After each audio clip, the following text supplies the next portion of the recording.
akkuma dhaadatte aleellaa United States irratti raawwattee haaloo ba'uu eegalte miidiyaaleen Iraan humni warraaqsa biyyattii buufataalee waraanaa United States kan Iraaqii fi Qatar keessa jiran misaayilaan aleeluu gabaasan. Galaana Balaay gabaasa dabalataa qaba. Ameerikaan sanbata halkan keessa buufataalee niwukileeraa Iraan haleeluu hordofee pirezidantiin biyyattii haleellaa USA kana haaloo bahan malee akka hin dhiifne dhaadatanii turan. Pirezidantiin Iraan Masuud Pezeshkian US weerara raawwatteef deebii argachuu qabdi jedhan. Pezeshkian itti dabaluun biyyi keenya doorsisaa fi hacuuccaaf gonkumaa harka waan hin kennineef weeraratti dhufeef deebii sirrii kennuun waanuma jiru jedhan. Pezeshkian yaada kana kan kennan dilbata ture. Galgala kana ammoo Iraan akkuma jette buufata waraanaa US naannoo baagiddu galeessaatii qabdu haleeluun gabaafameera. Reuters fi AFP'n magaalaa Dohaa keessatti sagaleen dho'insaa dhaga'amu gabaasaniiru.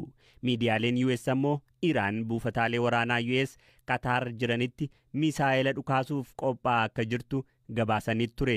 Haleellaan kun buufata waraanaa US ODUU jedhamutti argamutti raawwatame. Sa'aatiiwwan dura ammoo embasiin US Qataritti argamu lammiileen Ameerikaa hanga beeksisni biraan dhufutti bakka dahoo akka turan dhaamee ture. Ergaa kana boodas Ministeerri Ajaalaa UK lammiilee isaaniin Qatar jiraniif ergaa ol fakkaatu dhaamaniiru. Qatar yeroodhaaf balaliin kamuu samii isheerraa kan dabarre dhorkitee ture. Miidiyaaleen Iraan waraanni biyyattii misaayilaan Qatar haleeluu ibsaniiru. Miidiyaaleen biyyattii Iraan humna jabaan US irratti tarkaanfii fudhachuu eegaluu gabaasaa jiru. Maddi oduu tasniim kan Iraan haleellaan eegdota warraaqsaa Iraan misaayilaan buufataalee waraanaa US Iraaqii fi Qatar jiran irratti xiyyeeffachuu gabaaseera.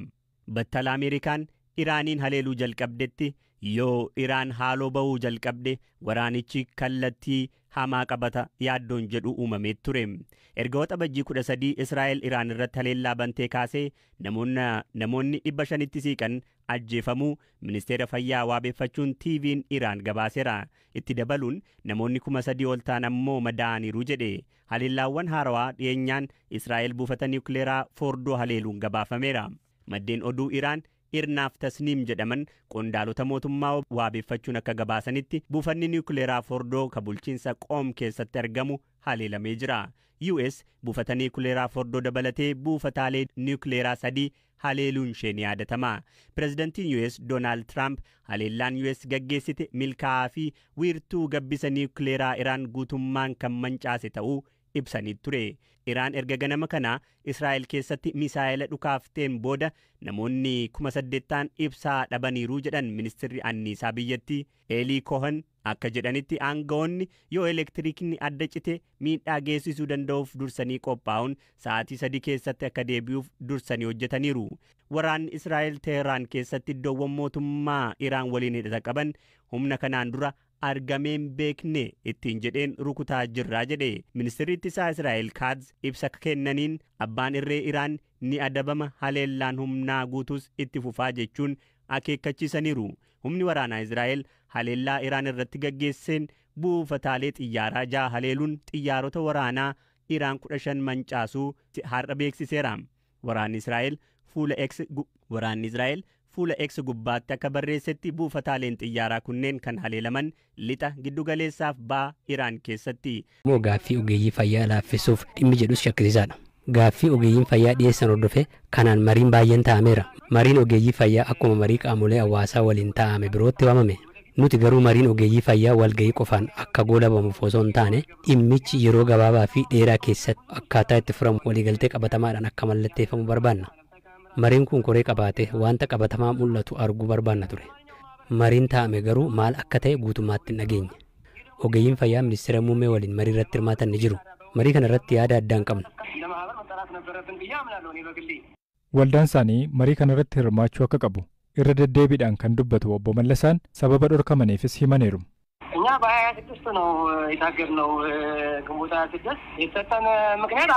Caamsaa 24 waldaa keenyarra dhorkaan kaa'ame. Sababni nutti himame garuu baay'een isaa amansiisaa miti. Chaappaa sobaatti osoo nuti hin gargaaramin chaappaa dharaatti gargaaramtan nuun jedhan. Kan biraa yaa'ii waliigalaa taa'uu diddan jedhan. Himannaan akkasii waggaa tokko kanneen turanidha. Himannaan kunneen itti yaadamaniitu kaafaman jenna. Himannaan dhiyaate kun rakkoo keessoo waldaa keenyaa miti. Rakkoon teeknikaan biras jira garuu mariidhaan furamu. dhaabbata kamirraayyuu gadi akkaataa hin taaneen deeggaraa turre. Waldaan kun ogeeyyii fayyaatii fi deebiin qabatamaa akka kennamu dhiibbaa uumaa ture. Himannaan dhiyaates gaaffii kaafneen wal qabata jedheen yaada. Akeekkachiin osoo nuuf hin kennamin waldaan keenya dhorkame jennee iyyanneerra. Dhorkiin nurra kaa'ame akka nurraa kaafamus gaafataa jirra. Dhaabbatichi jiraachuun ogeeyyii fayyaaf barbaachisaadha. Oromoo waajjira isaa muummee gullallee jiru waggaa 5 dura humnoonni mootummaa humnaan akka keessaa baanuu nu godhee jedhutti deebi'uu beeksise. Hayyu dureen dhaabbichaa obbo Daawud Ibsaa sagantaa saaqamuu waajjira kanarratti haasaa yoo taasisan haala itti waajjira isaanii kana gadhiisan yaadatu. Hojiitti humnee kan jiru adoolessa 17 2020 miseensi humni poolisa federaalaa buttaa tokko ol ta'u dhufee mana koo marsee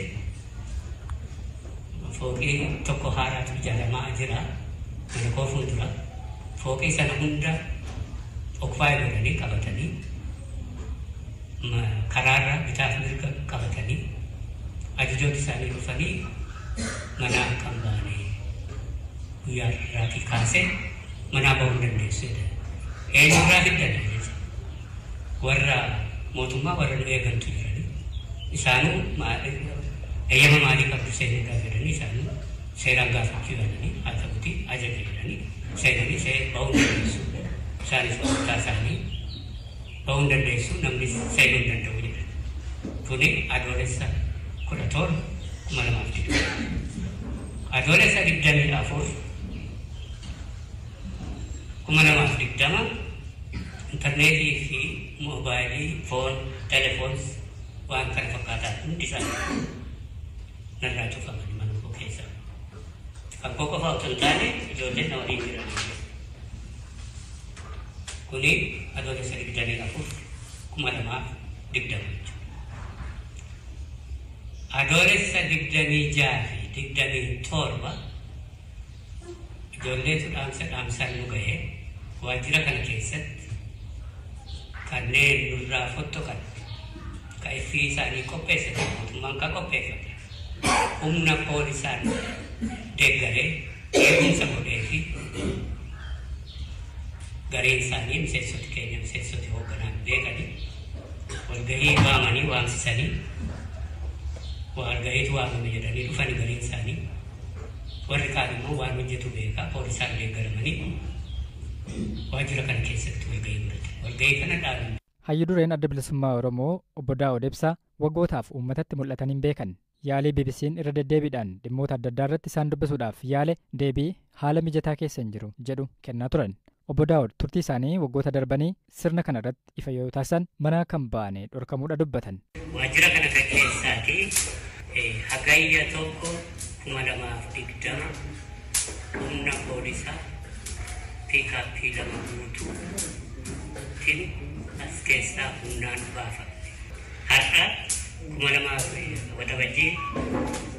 2022 waggaa 5 ta'uudhaa fi deeggartoota keenya wajjin uummata waliin jaarmiyaa kana jiraachisuuf haala qormaataa keessa darbitanii asii nu geessan akkasumas immoo kanneen nu bira dhaabbatan hundaa baga waliin guyyaa kana geenyee baga waliin wal argine. Inni Ameerikaa Doonaald Tiraamp waa'ee Iraan kan isaan dubbatan ilaalchisuudhaan hoogganaa olaanaan Iraan deebii kennaniiti kan isaan jiranii mee sanarraa kaan. Tole Erbaa Galatoomii wanti Iraanii fi Israa'el gidduutti deemaa jiru wanti qabbanaa hin jiru numaayyuu hammaatate kan jiru gamaa gamanaa gaggeessitoonni biyyootaa dubbii jajjabaa walitti dubbataa jiru. Tiraamp kaleessaa kaasanii wanti isaan fuula miidiyaa hawaasaa irratti barreessan Iraan caalmatti dheekkamsiiseeti kan jiru. Tiraamp kaleessaa Iraan akka harka kennattu jedhanii turan akkasuma Ayatollah Khamenei bakka inni dhokatee jiru beekna garuu jeesu jedhanii amma faataa maleeti ittaan sun immoo kaleessa si'a sadiidha kan isaan fuula miidiyaa hawaasaa irratti maxxansanii Iraan harka kennachuu qabdii jedhanii turanii sana wal qabatee immoo hoogganaa olaanaan Iraan deebii sanaaf faallaa ta'edha kan isaan kennan. Nama seenaa keenya hin beekne nama eenyummaa Iraan hin beeknedha kan akkasitti dubbatu jedhaniiti Ayatollah Khameneiin har'aa ibsa miidiyaadhaaf kan kennani. Seenaan Iraan sana miti kan agarsiisu Iraan biyya goota akka taate biyya salphaatti harka kennattu akka taanedha. Kanaaf namni Iraan akka harka kennatu dubbatu nama ogummaa hin qabnee fi eenyummaa Iraan nama hin beeknedha jechuudha. Iraan akkasumatti akka salphaatti biyya harka hin kennanne ta'uu kan dubbatanii. Kana wal qabsiisee wanti kaasuu qabnu seenaa Iraan itoo kaasnee gaariin itti fakkaata. Iraan yeroo dhiyoo dhaloonni haaraan waraana arguu baatullee waggoota 37 dura Iraaq wajjin waraana waggaa 8 gaggeessaa turanii. Sana keessatti lammiileen Iraan gara miliyoona tokkotti siqan akka du'antu tilmaamama. Yeroo sana Saadaam Huseen Iraan magaalaa Teheraan dabalatee haleellaa gurguddaadha kan irratti gaggeessaa ture. Badii guddaatu qaqqabe Teheraan keessatti. Yeroo sanattiyyuu Iraan akka salphaatti harka hin kennanne Saadaam Huseen fi waraana sana keessaa waggaa 8 booda ba'anii. Seenaan Iraan maal agarsiisa? Iraanii uummata rakkoo dandamachuu danda'u jedhamuudhaan kan beekamu. Rakkoo keessos rakkoo alaatti dhufuus dandamachuudhaan warra beekamanidha. Iraan biyya qoqqobbii garaagaraa jala jirtudha. Qoqqobbii waraanaa kan diinagdee hedduu jala jirti. Sana keessa teessee garuu baha giddu galeessaa keessatti biyya dhiibbaa guddaa uumuu dandeessedha. Amma immoo akka carraa Teheraan Israa'el wajjin lolatti jiru. Akkasuma ta'eetiyyuu ammayyuu Israa'elitti otoo Israa'el olaantummaa qilleensaa irratti qabdu misaayila gurguddaa haayiparsoonii kurra jedhaman gara Israa'elitti dhukaasuudhaan miidhaa gurguddaa qaqqabsiisaa jirti. Deebiin ayatolaa kun waan seenaa isaanii dhugaa ta'e namatti agarsiisu of keessaa hin qaba. Miidhaan amma Iraan irra ga'e salphaadha jechuu osoo hin taane Iraan biyya akkasumatti salphaatti harka namaa kennattu miti waan jedhu seenaan isaanii waanuma akeekudha kan ayatolaan dubbatan. Waa'een buufata niwukilaraa Iraan tokko baay'ee kaafamaati kan jiru. Buufanni kun Foordoo jedhama. Sababni addaa buufanni niwukilaraa Foordoo kaafamuuf maali? Buufataalee gabbisa niwukilaraa Iraan qabdu keessaa Nataanzii fi Foordoon warra gurguddaadha jedhamanidha. Nataanz irratti Israa'el haleellaa gaggeessite miidhaa guddaa akka qaqqabsiiste biyyattiin amantee jirti. Garuu Foordoo bakki jedhamu bakka akka malee lafa keessa fagaatee ijaaramedha. Wiirtuu Israa'el humna amma qabduun haleellaa qilleensaa amma gaggeessituun boombiiwwan Israa'el darbattu bakka kana haleeluu hin danda'an yookiin immoo gadi fageenya meetira gara 80 gara 60 amma 100 deemuu danda'a warra jedhan jiru xinxaaltonni. Israa'el humna amma qabduun boombii kana rukutee seenee dho'insa gaggeessee barbadeessuu hin qabdu. Kanaaf boombii akkasii kan qabu eenyudha? Ameerikaa qofaadha jechuudha. Ameerikaan immoo boombii kana qofa Israa'eliif kan kennitu ta'ee boombii qofa miti kan isheen kennituu fi xayyaara boombii kana darbatu kan mataa ishee qabdi. Xayyaara B2 jedhamu. B2 Spirit yookiin immoo B52 warra jedhaman strategic bombers warra jedhamanidha. Isaan kun 5th generation warra ta'anidha. Xayyaarota Ameerikaa kanadha kan faayidaarra oolu. Kanaaf Israa'el waraana kanatti erga seentee karaa kamiin iyyuu Ameerikaan akka cinaa ishee dhaabbatu gochuu waan hin oolledha. Dubbii Tiraamp kaleessaraa kaasanii dubbatan irraa waan har'a jedhan irraa yoo kaastee ilaalte Tiraamp dubbiin isaanii ejjennoo qabatamaa haadha buyyuu malee waa namatti kan akeekudha. Xinxaaltonnis madda miidiyaa garaagaraas kan dubbatanii Ameerikaanii waraana kanarratti hirmaachuudhaa fi fedhii agarsiisu ishee wanta akeeku odeeffannoon bahaa jiru. Tiraamp numaa yoo irramaan jedhanii dubbii isaanii kaleessaa waan qabbanees wayii kan fakkaatu Iraanii nagaa barbaacha amma gara Waashingitan dhufuuf jirti mariitti fufuudhaaf jedhanii garuu immoo UN'tti dippiloomatiin Iraan garuu dubbii kana soba akka ta'e Iraan akkasumaan biyya mana namaarra deemtee araara gaafattu miti biyya kabaja qabduudha jechuudhaan kan deebii kennanii. Kanaaf wanti deemaa jiru wanta xiqqoo yaaddoo uumuudha. Fakkeenyaaf kaleessa xayyaaronni waraanaa Ameerikaa gara baha giddu galeessaa socho'anii akkasumallee dooniiwwan xiyyaarota waraanaa qunnaadhaan baatan gara sanatti bobbaasaniiti kan isaan jiran. Kanaan wal qabsiisee wanti kaasuu qabnu ayatolaan wanta kaadha dubbatan keessaa Ameerikaan waraana kana keessatti kallattiin kan hirmaattu yoo ta'e yookiin Israa'el gortee Iraan kan weerartu kan waraantu yoo ta'e buufataalee Ameerikaa baha giddu galeessaa keessa jiranatti haleellaa cimaa yookiin immoo haleellaa laalessaa ta'e inni fudhanna jedhaniiti kan ayatolaan dubbatanii. Ameerikaan baha giddu galeessaa keessaa gara buufataalee waraanaa 19dha kan isheen qabdu. Gara loltoota 40,000 hanga 50,000 kan qabdu isheen keessumaa Bahareenii fi Saayipras keessaa loltoota hedduu qabdi. Biyyoota kaan keessaa immoo buufataalee waraanaa buufataalee xayyaaraa hedduu qabdi. Iraan baha giddu galeessaa keessatti biyya cimtuudha. Yeroo dheeraadhaaf kan